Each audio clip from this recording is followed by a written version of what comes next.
going on, guys? Alex here with 814 EDC, and today we are going to be doing kind of a full review, but not a full review in the same sense. We're going to be talking about today the Tacknives Benji.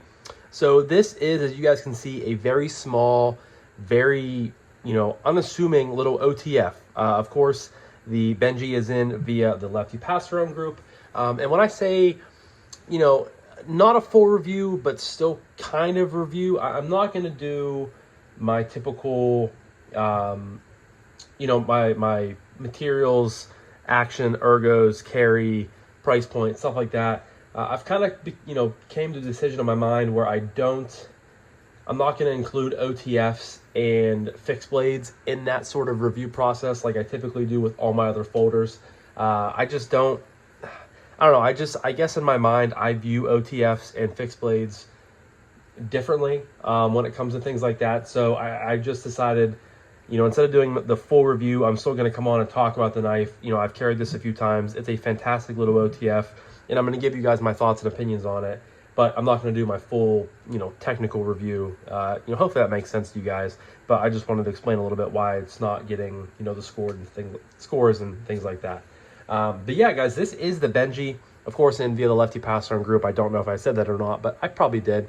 And this thing is really, really cool. So this is part of, I think, a passaround, also with the Tacknives 1907S. You guys will be seeing a full review on this. Probably, you guys will be seeing this video on Wednesday. I'm filming this on Wednesday, so happy Wednesday. You guys will be seeing a full review on this, probably tomorrow on Thursday. But yeah, today we're going to be talking about the Benji, and this thing is cool. It honestly, when I was getting it in, I was pretty excited for it. I knew, that a lot of people had been talking about it, and it was very, very, good reviews, good, good talk about it, I guess is just a lack of better terms I could use. And I was excited to get it in, and it definitely exceeded my expectations. You guys can see, I guess, jumping right into materials. This is an aluminum bodied OTF. There is some very, very minimal micro jimping around the edges of the body here. And then this version has the black and red marbled carbon fiber. You have an actuator switch here on the side.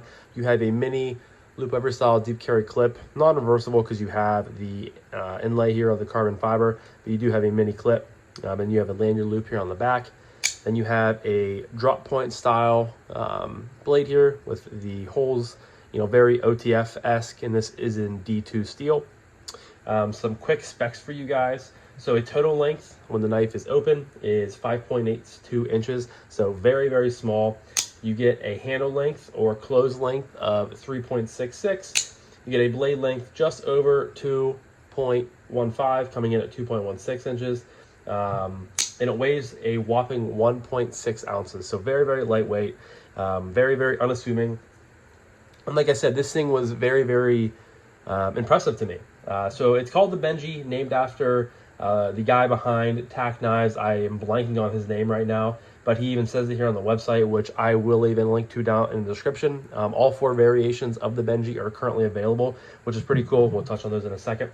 But the guy behind Tacknives, his 4th child's name is Benjamin, so they decided to call this Benji because he literally says it right on here. He's his little buddy, and he brings him joy, and he finds that this knife is his little buddy, and it brings him joy, in the same, obviously not the same sense as his child, but you know what I mean. So he hopes that it finds us and brings us joy and gives him, gives us satisfaction as well. So I thought that was really cool. I love when, most knives out there have a cool meaning behind them, but I love when there are specific knives that have like a really, sentimental meaning behind the name. I think that's just really, really cool. But I did touch on a few times or once. There are a few different variations of this knife. So there's technically, there's 4, but you have 2 variations of the red marbled carbon fiber, and then you have 2 variations with blue, kind of shred or marbled carbon fiber.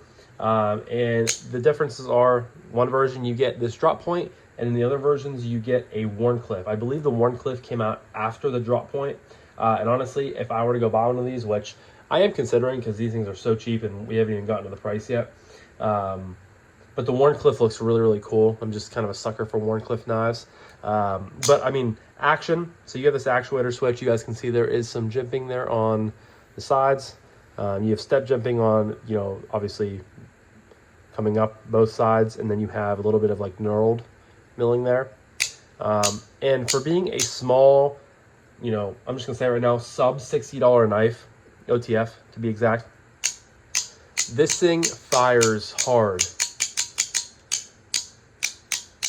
Every single time. It has not failed a single time that I've had it in a couple weeks that I've had it on the channel. I've carried it quite a bit. I've fidgeted with it, excuse me, quite a bit, until my wife told me that I was being annoying and needed to lay off the clacking. But the action on this is phenomenal. Ergos, for it being, you know, under 6 inches total, I can still just get all 4 fingers on this knife. Whether I'm choked back here on the actuator switch, whether I do rest out here. Obviously, you're not going to be doing anything hardcore with this knife. This is going to be like your little letter opener, your little, you know, slicing through some Amazon packages, things like that. You know, I would probably carry, I'm going to say this, but then I'm going to come right back to it with a, you know, contradictive point to the point I'm about to make. But I would probably carry a, you know, primary carry to this, like a full-size knife, and have this as a secondary carry. However, in the summer, I think that this thing would make a fantastic little shorts carry. I mean, so slim, unassuming. If OTFs are allowed in your state, I think this thing would be a fantastic option. Unfortunately, for me, with D2, I would just sweat the ever-living, or I would rust the ever-living shit out of it with my sweat. I don't know. I feel like if I carried it, I mean, I'm a sweaty guy. I've said this on the channel multiple times. I sweat even during the winter. So the summertime for me, I do sweat quite a bit.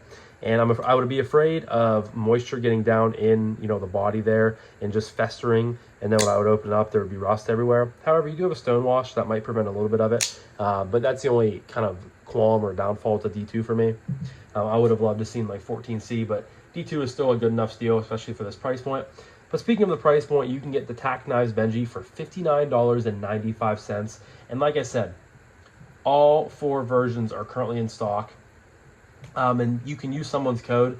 I know a couple guys out there. I believe Brian over at BEEDC has one.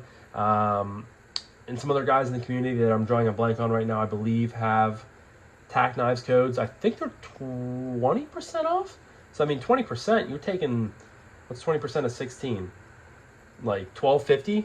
I mean, you're taking this down to like almost $45, and I think that is, I mean, I think $60 in general is fantastic for this. But the fact you can get this for sub $50, that's unreal. And again, I know, you know, Tacknives, I feel like isn't the most well-known brand. I mean, I've had, this is probably, I don't know, the 3rd, 4th, 5th, something like that knife that I've had across the table from them. I've enjoyed pretty much all of them. I think they're very good quality for what they are. And yeah, I think this is a great little pocket OTF, 5th pocket OTF, short carry OTF. It really surprised me. And again, it's just, for how small it is, this thing fires so hard, and I'm very, very impressed by it. So again, there will be a link down in the description below if you guys are interested in checking this out, to tacknives.com. Yeah, I mean, just a great little OTF. Probably, you guys know I haven't really reviewed a ton of OTFs, you know, over the course of my channel. I've owned one. No, I take that back. I've owned 2. One of them being a, I think, UTX 85, obviously Microtech. And then the second one was a Kershaw Livewire. I really enjoyed that knife, but I ended up selling it. I just feel like, I don't know, I had this thought in my head, and I feel the same way about OTF knives and automatic knives.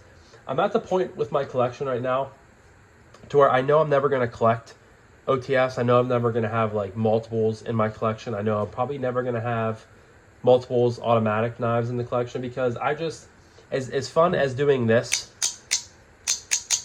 is, and as fun as doing a push button, you know, out the side auto is, I just much prefer, you know, the flicking and the drop shininess and all the things that you get with, you know, folding knives that have, you know, liner locks, frame locks, axis style locks, button locks, plunge locks, compression locks, all the things.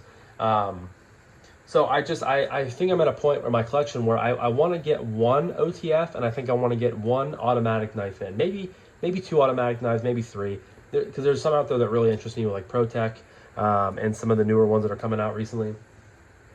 But with an OTF, I think I would maybe make an exception, because this is just so cool and so unassuming and just so cheap. Like, you literally buy this and this is something you just have in your collection forever. But let me know down below, do you guys kind of, are you understanding where I'm coming from with the, wanting more, manual knives in the collection, and only having, 1, 2, 3, 4 maybe OTFs and automatics combined? I'm curious what your guys' thoughts are on that, because that's always been a thought of mine. And there's definitely some OTFs and some automatic. Like, I've never handled a ProTech, I've never handled an axial gear, and that's some stuff I really want to check into, in the coming future of the channel. But sorry, that was a little side, rabbit hole I went down, a little digressing point, I guess.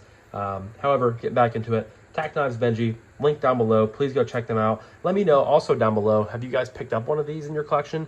Do you love it? I don't think you can hate it, so you have to love it. But as always, let me know what you guys think. But I'm going to wrap this up now, so thank you guys again so much for watching. I greatly appreciate each and every single one of you guys. I hope you have a fantastic rest of your morning, evening, day, night, whenever you guys are watching this, and I'll talk to you guys in the next one. Peace.